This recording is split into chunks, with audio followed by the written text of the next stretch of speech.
So, good morning everyone. So, this is my title for my report today. Framework and principles behind our moral disposition frameworks. Virtue ethics. Ethical framework is a set of codes that an individual uses to guide his or her behavior. The next one, another term for moral standard. Distinguish right from wrong in the way that they interact with the world. And the last one, used to determine object of an action. So, so an ethical framework guides an individual in answering these two questions. What do I ought to do? What do I ought to do so? So this is the guide question for ethical frameworks.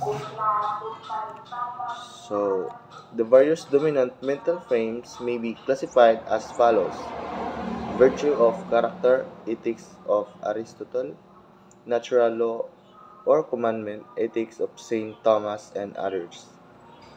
The ontological and duty frameworks of Immanuel Kant. And number four, utilitarian, teleological, and consequentialist approach. And love and justice framework. So, virtue or character, ethics of Aristotle. So, according to Aristotle, virtue ethics asks, who is the ethical person? For Aristotle, the ethical person is a virtuous one who has developed good character, has developed virtues, one attains possibilities, the highest of which is happiness. Happiness is the joy of self-realization, self-fulfillment, and the experience of having actualized one's potential. So, according to Aristotle, being a ethical person, if you achieve or attain uh, being being happy and you are contented of what you are today. So that was, according to Aristotle, the meaning of the being a ethical person. So being good. So that's it. So that's according to Aristotle. So next, natural law or commandment of ethics of Saint Thomas. So this is for Saint Thomas. What is right is what follows the natural law. The rule, the rule which says, do good and avoid evil. In knowing the good as distinguished from evil, one is guided the Commandments, which is summed up as loving God and one's fellow man. So according to Saint Thomas, so natural law. So uh, basically, so it is a common law or a natural law like in the Ten Commandments. So that was according to Saint Thomas. So next, so this is from Kant's framework is deon or duty or deontological framework. Deontology centers on the right of an individual and the intention associated with particular behavior, equal respect given to all persons. So, the deontological approach is based on universal principles such as honesty, fairness, justice, and respect for persons and property. So, that was according to Kant's framework. Uh, so it emphasized here the equal respect for all persons. So, being fair to everyone. So, that was according to Kant's framework. So, next. Uh, so, utilitarian, teleological, and consequentialist approach. So, first, the utilitarianist theological approach focus on consequentially the decision maker is concerned with the utility of decision. What really counts in the net balance of good consequences over bad.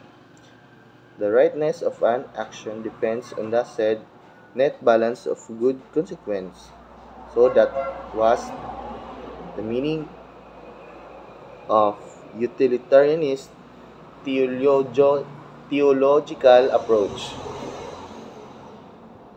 For the deontological and duty framework, what is right is based on a categorical imperative, that is, one must act such that his or her maxim will be the maxim of all. So that is for the deontological and duty framework. So, key takeaways. An ethical framework is a set of moral standards that serves as guide for all persons to behave ethically and morally. Most common ethical frameworks are, so these are the common ethical frameworks. So, virtue of character, ethics of Aristotle; natural law, commandments, ethics of St. Thomas and others; deontological and duty framework of American; utilitarianist, teleological and consequentialist approach; and love and justice framework. So, let's proceed to virtue or character ethics of Aristotle. So, according to Aristotle,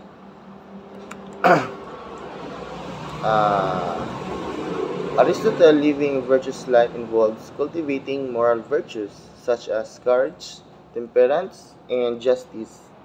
Through practice and habitation, these virtues enable individuals to achieve eudaimonia, often translated as flourishing or well-being, which is the ultimate goal of human life according to Aristotle. In essence, virtue ethics focus on the importance of character and ethical decision making rather than rules and consequence. So basically, the meaning of, or the, the point of or the point of view of Aristotle, so living a virtuous life, it it uh, it basically, uh, you living a good life, so being good. So that's it. So next is,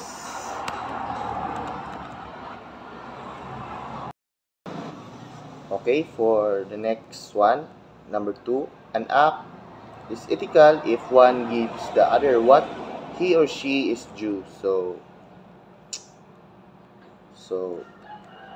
this statement is rooted in the concept of justice, which is fundamental principle in ethics.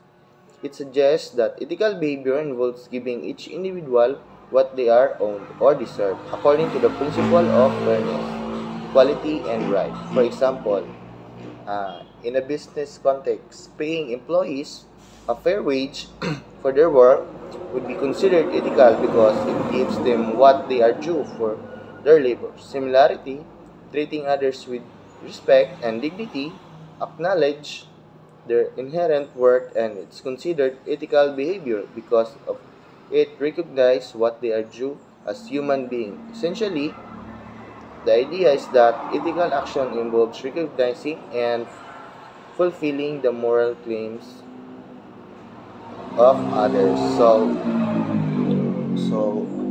being a or ethical actions are those actions that, for example, um, kanang magkuan